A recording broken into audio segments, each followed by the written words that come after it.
Assalamualaikum. Hai guys, selamat datang di RX Channel.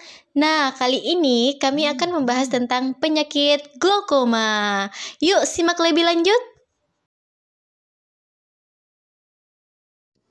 Glaukoma merupakan kondisi mata kronis di mana saraf optik yang semakin rusak dari waktu ke waktu. Glaukoma utamanya diakibatkan oleh tekanan bola mata yang meningkat yang biasanya disebabkan oleh hambatan pengeluaran cairan bola mata. Penyebab lain kerusakan saraf optik antara lain gangguan suplai darah ke saraf optik dan kelemahan saraf atau masalah optiknya sendiri. Adapun tujuan farmakoterapi dari glaukoma yaitu ditujukan untuk mengurangi TiO atau tekanan intraokuler baik secara medis ataupun pembedahan. Telah menunjukkan bahwa penurunan TiO bahkan pada pasien dengan TiO normal dapat mencegah progresi kerusakan saraf optik dan kehilangan pandangan yang lapang. Pada patofisiologi stres oksidatif, stres glaukomatus terjadi karena terjadinya mekanik dan atau hiposia. Kemudian adanya cedera neuron, neurotropis. Nah, neurotropis ini menyebabkan kematian sel ganglion pada glaukoma sehingga mengakibatkan difusi mitokondria. Nah, di mana difusi kondria ini ditandai dengan gangguan biogenesis, perubahan potensial membran, berkurangnya jumlah mitokondria, dan akan menyebabkan perubahan aktivitas oksidatif protein karena akumulasi ROS pada sel dan jaringan sehingga terjadi stres oksidasi dan akan menyebabkan oksidasi menjadi rusak. Nah, jika oksidasi rusak akan mempengaruhi respon aktivitas kronis dan difusi glia, sehingga imunosupresi normal menjadi hilang. Kemudian perubahan pada barier prevaskular, perubahan dalam penghalong dan pembentukan neurotoksitas, lingkungan neurotoksisitas karena sitoksin, glutamate, dan lain-lainnya. Nah, sehingga disregulasi aktivitas imun yang tidak terkontrol dari respon imun bawaan dan adaptif akan menyebabkan peningkatan antigenitas, peningkatan paparan antigen, peningkatan presentasi antigen, sehingga menyebabkan peningkatan kerentanan badan RGC atau retinal ganglion cell, dan akan terdapat cedera yang lebih lanjut. Klasifikasi glaukoma berdasarkan etiologinya dibagi menjadi glaukoma primer, glaukoma sekunder, glaukoma kongenital, dan glaukoma absolut. Glaukoma primer adalah kondisi di mana peningkatan tekanan intraokuler tidak dapat diketahui penyebab pastinya. Secara umum, terdapat dua tipe yang memiliki prevalensi tertinggi, yaitu glaukoma sudut terbuka dan glaukoma sudut tertutup. Glaukoma sudut terbuka merupakan salah satu bentuk glaukoma yang paling umum terjadi. Istilah sudut terbuka menandakan sudut segmen interior masih terbuka, namun terdapat peningkatan tekanan intraokuler. Glaukoma sudut tertutup merupakan suatu keadaan penutupan jalan keluar aqueous humor. Gejala klinis yang ditimbulkan adalah rasa sakit yang berat, mata merah, dan penglihatan berbayang. Yang kedua, glaukoma sekunder. Glaukoma sekunder adalah glaukoma yang diakibatkan oleh penyakit mata lainnya atau trauma di dalam bola mata yang menyebabkan penyempitan sudut atau peningkatan volume cairan dalam mata, misalnya katarak, uveitis, iridioifema, rubeosis, kortikosteroid. Yang ketiga, golongan glukoma kongenital adalah perkembangan abnormal dari sudut filtrasi dapat terjadi sekunder terhadap kelainan mata sistematik jarak atau 0,05%. Manifestasi klinik biasanya adanya pembesaran mata atau pulmamos. Yang terakhir, golongan glukoma absolut merupakan stadium akhir glukoma atau sempit atau terbuka, di mana sudut terjadi kebutaan total akibat tekanan bola mata memberikan gangguan fungsi lanjut. Adapun tanda dan gejala yang dapat dirasakan oleh penderita glaukoma akut dan kronis, di mana pada penderita glaukoma akut memiliki tanda dan gejala seperti tekanan bola mata atau tekanan intraokuler lebih dari 40 mm raksa, penglihatannya menjadi kabur dan mata merah, mengalami sakit kepala, mual dan muntah, melihat pelangi pada cahaya lampu.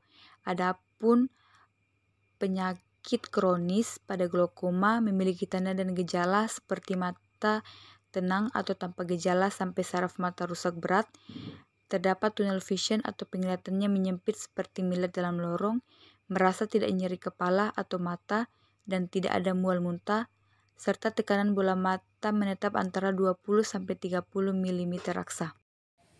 Objek pemeriksaan glaukoma. Yang pertama, pemeriksaan laboratorium dan radiologi.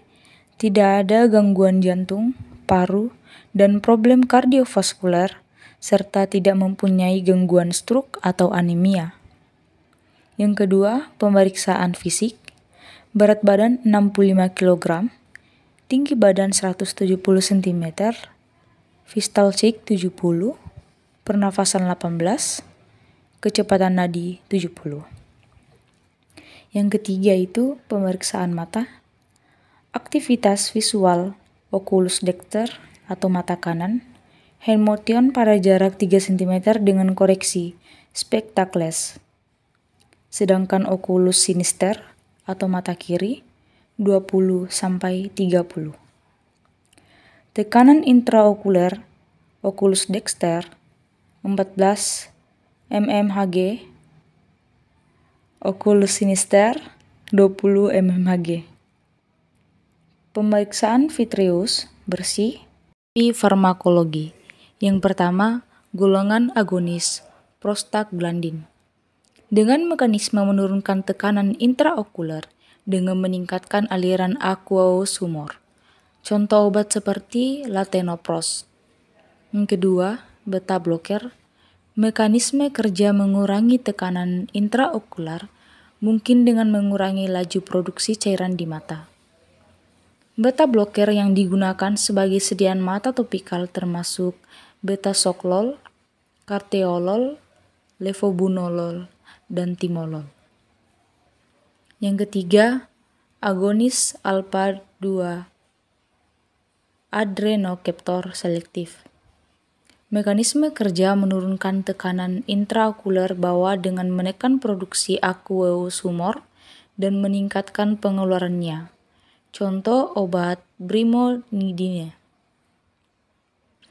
Dan yang terakhir, inhibitor karbonat anhidrase. Mekanisme kerja menurunkan tekanan intraokuler dengan mengurangi produksi aqueous humor. Penggunaan sistemik inhibitor karbonat anhidrase juga mengakibatkan sedikit peningkatan produksi urin. Contoh obat yaitu acetazolamide, brinzolamide, dan dorzolamide. Adapun terapi non-farmakologi, yang pertama pembedahan. Pembedahan ini dilakukan jika tetes mata dan penanganan dengan laser gagal untuk dapat mengontrol bola mata. Sebuah saluran dibuat untuk memungkinkan cairan mata mengalir keluar. Tindakan ini dapat menyelamatkan sisa penglihatan yang ada tetapi tidak memperbaiki pandangan. Dan yang kedua itu laser. Laser ini dilakukan jika obat tetes mata tidak menghentikan kerusakan penglihatan. Pada kebanyakan kasus, meski telah dilakukan tindakan laser, obat tetes mata harus diberikan. Tindakan laser ini tidak memerlukan pasien dirawat di rumah sakit. Adapun algoritma dari terapi glaukoma, yang pertama itu kita memulai terapi dengan menggunakan obat golongan beta blocker atau analog prostaglandin, di mana agen lini pertama alternatif contoh obatnya yaitu brimonidin. Jika terjadi kontraindikasi, maka digunakan golongan C yang berbentuk topikal. Setelah itu kita melihat respon dalam waktu 2-4 minggu. Jika respon yang tidak memadai, maka kita perlu memastikan kepatuhan, mengarahkan pasien tentang akurasi nasalokrimaus jika saat itu tidak digunakan, meningkatkan konsentrasi atau meningkatkan frekuensi dosis. Atau kita bisa memberikan toleransi seperti mengurangi konsentrasi jika mungkin, mengubah formulasi, mengalihkan kelas alternatif, dan mengalihkan alternatif agen lini pertama. Selanjutnya kita melihat respon dalam waktu 2-4 minggu.